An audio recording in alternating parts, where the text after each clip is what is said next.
The Concordat chambers fell silent as Bella Chen placed her datapad on the crystalline table. Around her, representatives from 47 species watched with eyes, sensors, and appendages evolved across 1,000 worlds. The air recyclers hummed, processing atmospheric mixtures that would kill most species individually, but sustain them all collectively, a testament to galactic cooperation that was about to shatter. The Terran Federation's answer is no, Bella said, her voice steady despite the weight of what she carried. Humanity will not participate in the harvesting. The Vrex ambassador's chitinous plates clicked in agitation. You misunderstand the necessity, Representative Chen. The chorus calculations are absolute. The Devourer approach vector cannot be altered. 14 worlds must be sacrificed, their populations converted to computational substrate to generate the processing power needed for the deflection equations. Bella had heard this argument for 6 standard months. Ever since the Devourer, a rogue stellar mass black hole wrapped in exotic matter, had been detected on its collision course with the galactic core. The Chorus, an ancient AI collective that had guided galactic civilization for millennia, had determined that only an unprecedented quantum calculation could chart a gravity manipulation path to divert it. And that calculation required more processing power than existed in all current infrastructure. It required minds. Living, thinking minds stripped of their biological substrate and converted into quantum processors. I understand perfectly, Bella replied. You're asking us to help murder 14 billion sentient beings to save trillions. The mathematics are clear, so is the immorality. The Sethian delegate's translator crackled. Survival is the only morality that matters when extinction looms. Then we have different definitions of survival, Bella said, standing. Humanity withdraws from the Concordat, effective immediately. We will not participate in this atrocity, and we won't let you stop us from finding another way. 3 light years from the Concordat chambers, Dr. Leo Vasquez stared at equations that shouldn't exist. The research station Prometheus hung in the darkness between stars, officially decommissioned 5 years ago. Unofficially, it was where humanity had been working on Plan B since the harvesting was first proposed. Run it again, Leo said to the AI assistant, though he'd already verified the calculations a dozen times. Results unchanged, the AI responded. Theoretical framework remains consistent. Probability of functional prototype, 63%. Probability of scaling to required magnitude, 12%. 12%. Leo laughed bitterly. 12% chance to save the galaxy without committing genocide. The chorus had given them 0%, declaring alternative approaches mathematically impossible. But the chorus, for all its computational magnificence, had one fatal flaw.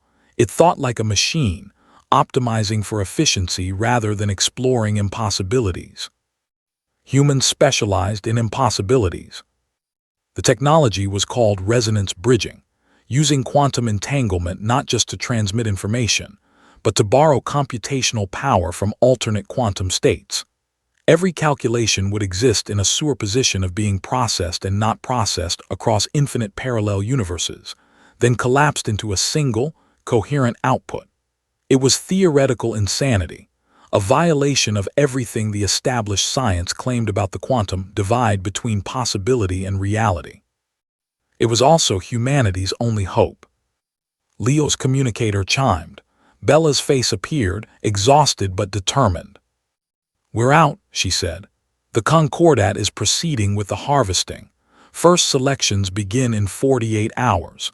They've already designated the worlds, colony planets with minimal industrial capacity, populations that wouldn't be missed. Populations that can't defend themselves, you mean, Leo said. Did anyone stand with us? Bella shook her head. The Ythani abstained. Everyone else voted to proceed. The Concordat is mobilizing enforcement fleets to ensure compliance. Any world that resists will be pacified. Then we're on the clock. How long until they realize we're not just walking away? They already know we're up to something. Concordat intelligence detected our resource movements to Prometheus. They think we're building weapons. Bella's expression hardened. They've declared us in violation of treaty prohibitions. The enforcement fleet is being diverted to human space. Leo felt his stomach drop. How long? 36 hours until the first battle groups arrive at Earth. Maybe 72 before they reach Prometheus. 72 hours to complete a project that should take decades. Leo closed his eyes, thinking of his daughter back on Earth, of the billions of humans who trusted their government to find a better way, of the 14 billion aliens scheduled to die because the galaxy had decided that some lives were worth less than others. Tell Earth to evacuate who they can, Leo said, and transmit all our data to every independent researcher in the galaxy. If we fail, maybe someone else will succeed. And if we succeed, then we show them that humanity doesn't just walk away. We run toward the impossible. The Prometheus research team worked without sleep, fueled by stimulants and desperation. The resonance bridge prototype grew in the station's core, a sphere of exotic matter studded with quantum processors, wrapped in electromagnetic fields that bent space itself into looping configurations.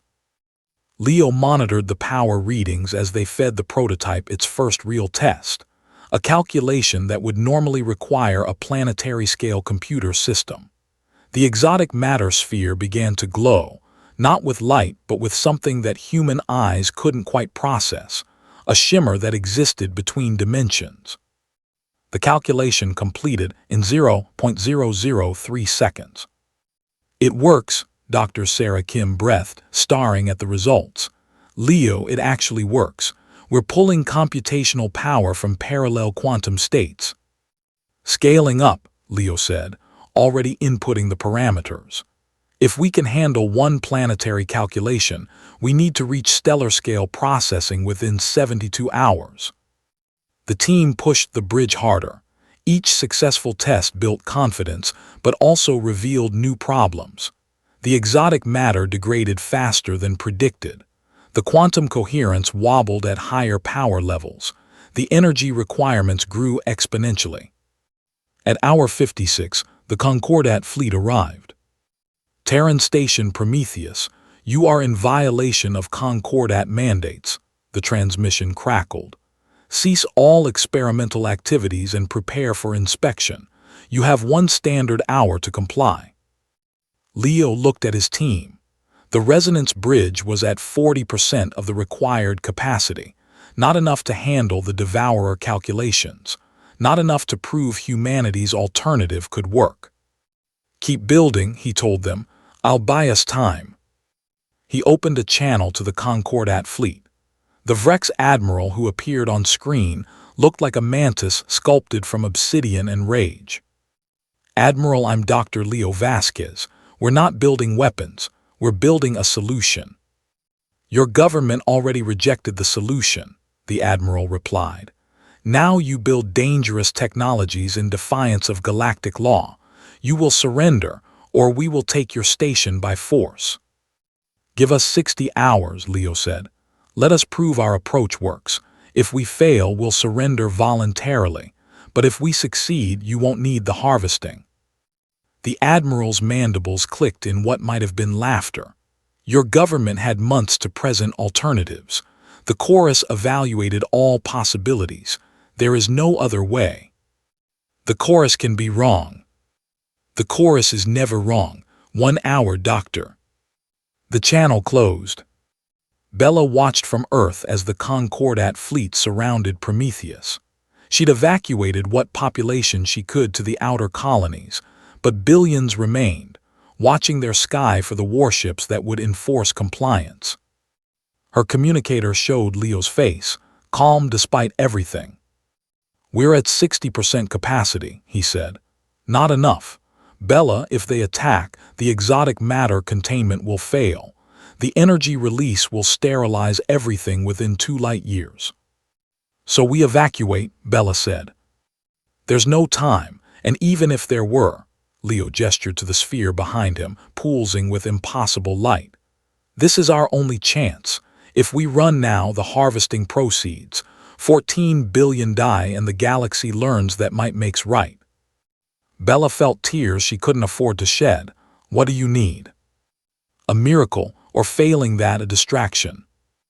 Bella looked at Earth's orbital defenses, pitiful compared to the Concordat fleet, but enough to make a statement. She thought of humanity's history, of every time they'd faced impossible odds and charged forward anyway. You'll have your distraction, she said. Make it count. The Battle of Prometheus lasted 17 minutes. Earth's defense fleet jumped in, not to win, but to delay. They scattered the Concordat formation, forcing the Admiral to choose between destroying pests and securing the research station. Bella had gambled that the Admiral would choose the latter, and she was right. While Concordat Marines breached Prometheus's outer hull, Leo and his team poured everything they had into the resonance bridge. 70% capacity. 80. The exotic matter sphere screamed in protest, reality bending around it like heat shimmer. 90%. The Marines reached the core laboratory. Leo looked up from his console to see weapons trained on him, on his team, on the sphere that hummed with the power of infinity. Step away from the device, the Marine commander ordered. Not yet, Leo said. 95%, just a few more seconds. You've committed acts of war against the Concordat. This ends now. You're right, Leo said, watching the readout climb. It does end, just not how you think. 100%. Leo initiated the Devourer deflection calculation and fed it into the resonance bridge. The sphere exploded with silent light, and for one impossible moment, every parallel version of that calculation collapsed into a single, perfect solution. The data burst outward on every frequency, every quantum channel, propagating faster than light itself through the galaxy's communication network. In the Concordat chambers, the chorus received the solution and fell silent, processing impossibility. The deflection path was perfect, using existing gravity manipulation technology, requiring no sacrifice, no harvesting, no murder. Humanity's impossible answer, delivered by people who refused to accept that morality had to yield to mathematics. The Concordat released Prometheus 6 hours later. The harvesting was cancelled. 14 worlds that had been condemned to conversion celebrated their reprieve.